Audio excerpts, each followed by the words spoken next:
El proyecto de presupuesto de egresos de la Federación presentado ayer en la Cámara de Diputados estima que el gobierno federal gaste 7.1 billones en 2022, un aumento del 8.9% con respecto a lo aprobado para el 2021.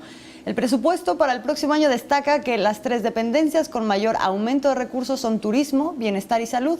Esta última recibirá un incremento de 131,000 millones de pesos en comparación a lo previsto para 2021, mientras que bienestar obtendrá 50% más de lo recibido en este año para sus programas de pensiones.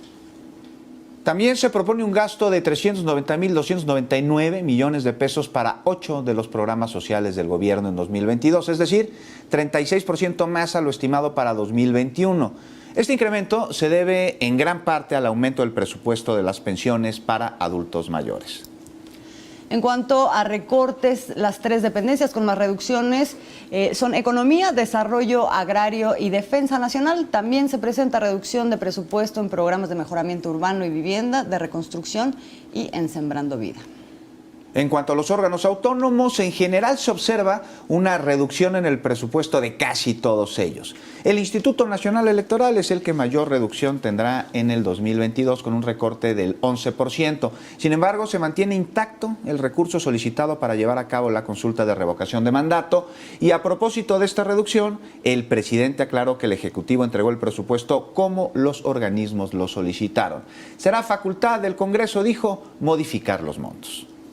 Respecto a los ingresos de los estados y municipios, estos dependen en gran medida de las transferencias federales, pero recibirán un aumento de 5.3% en comparación con este año.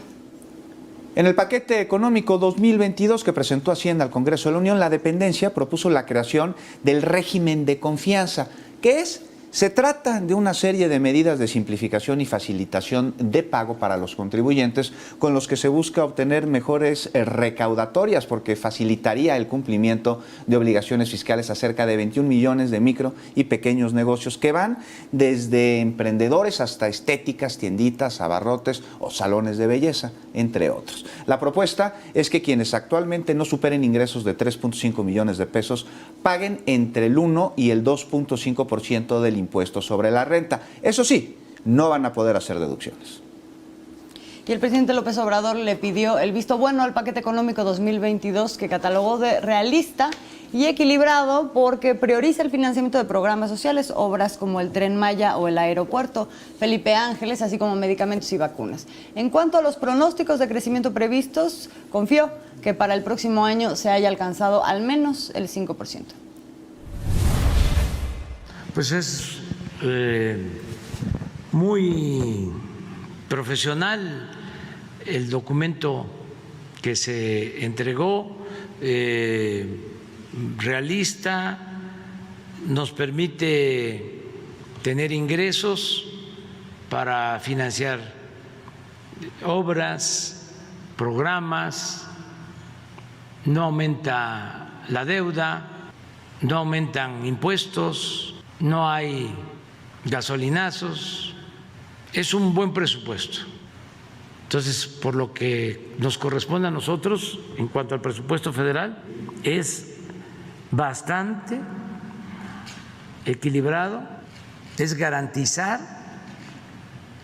financiamiento para todos los programas de bienestar, considerando los aumentos a las pensiones, considerando mantener los programas de bienestar y compensarlos con aumentos acordes a la inflación.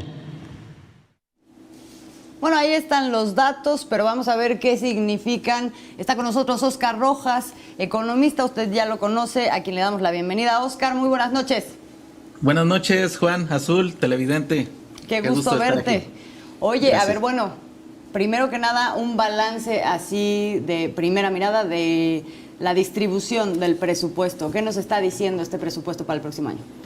Bueno, lo que a mí me gusta es que hay una ingeniería clara de ir organizando, de ir haciendo eficientes todos los canales, todas las líneas presupuestales, ¿no? Es decir, hay una conciencia de eficientar en función de 3 elementos esenciales, que es el de mantener los programas de bienestar, que eso es una estructura, este es el nombre, ¿no?, de toda este modelo nuevo que se está proponiendo, es una economía de bienestar general, entonces sigue con énfasis.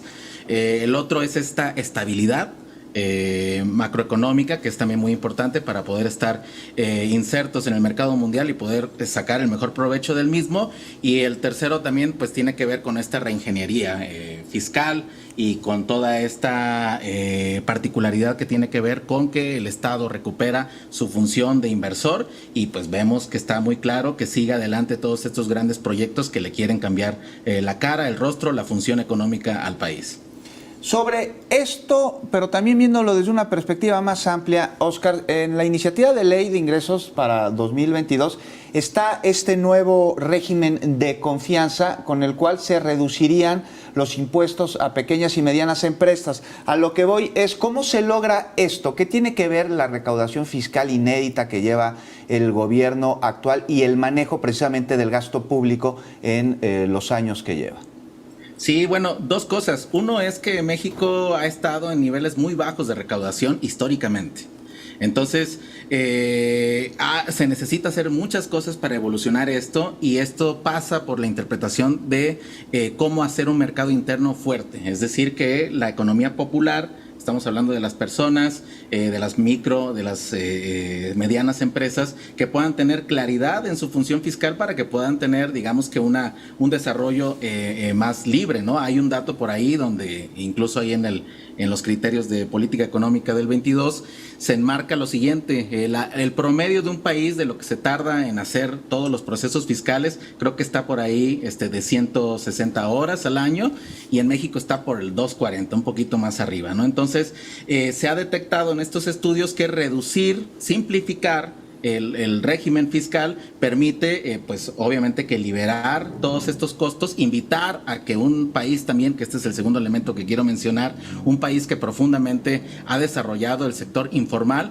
bueno, pues que también se reintegre a este mercado interno. Entonces, este mercado interno con estas reglas fiscales claras permite que dos cosas, ¿no? Bueno, uno, que de la informalidad se constituya una formalidad más clara, y el otro es de que también las relaciones que hay de esta economía popular con las empresas más grandes también se hace más saludable. Entonces tenemos, estos criterios, la posibilidad de cerrar la cadena fiscal, es decir, una estructura fuerte interna que permita que toda actividad económica pueda colaborar con el Estado, es decir, con la colectividad, y que al mismo tiempo también tenga incentivos para poder estar haciendo este reporte y fortalecerse también en su actividad económica.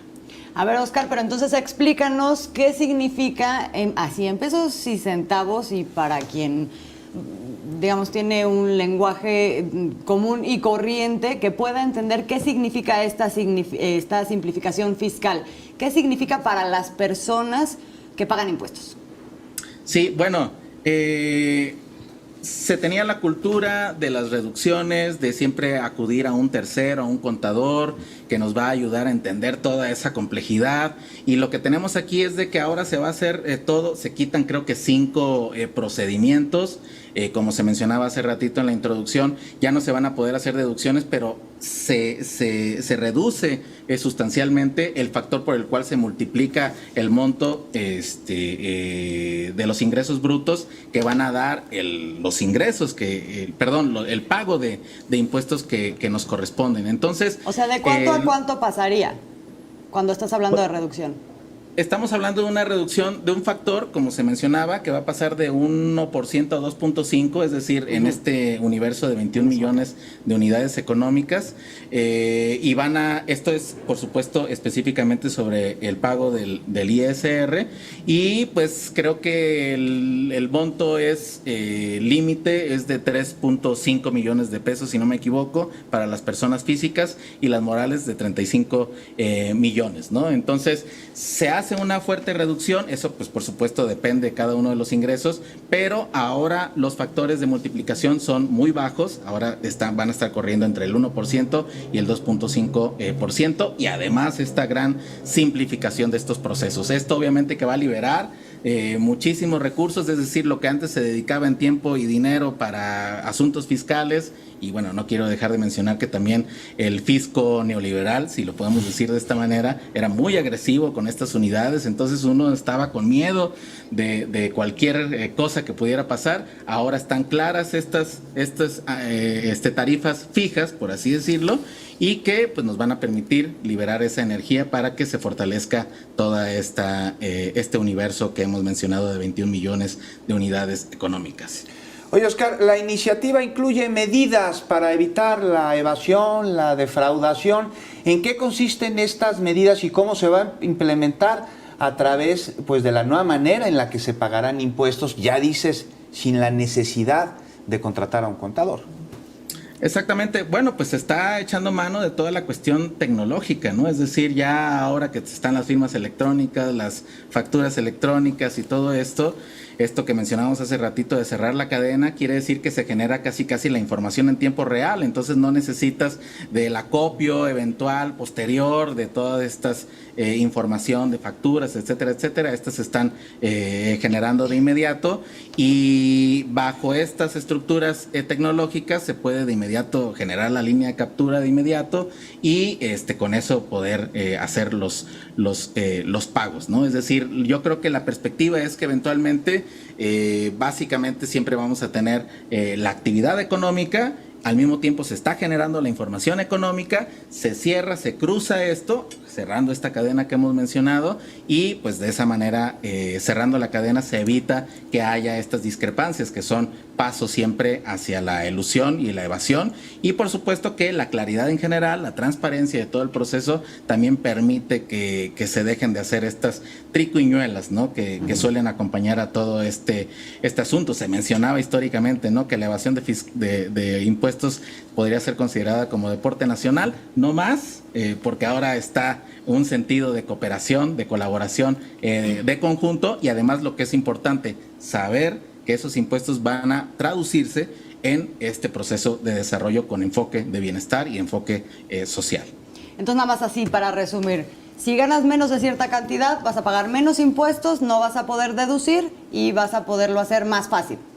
Así es, exactamente. Es este universo, 21 millones de personas, personas físicas que en el año hagan hasta 3.5 millones de pesos, y las personas morales que hagan hasta 35 millones. Ese es el piloto, ¿no?, de una nueva formación de entendimiento fiscal, y que obviamente que esto también va a tener repercusiones en las estructuras más amplias, ¿no?, que también habían encontrado en esa informalidad posibilidades de evasión, también se fortalece, y pues tenemos en general, pues lo que se había anunciado que era necesaria una reforma fiscal, no sería pensarla en términos de más impuestos, que esa es una de las cosas que ha dejado muy en claro el secretario de Hacienda, sino en tener una forma de cooperación más clara. Una mejor recaudación. Además, Oscar Rojas, mejor conocido como el economista de azufre, muchísimas gracias por habernos acompañado.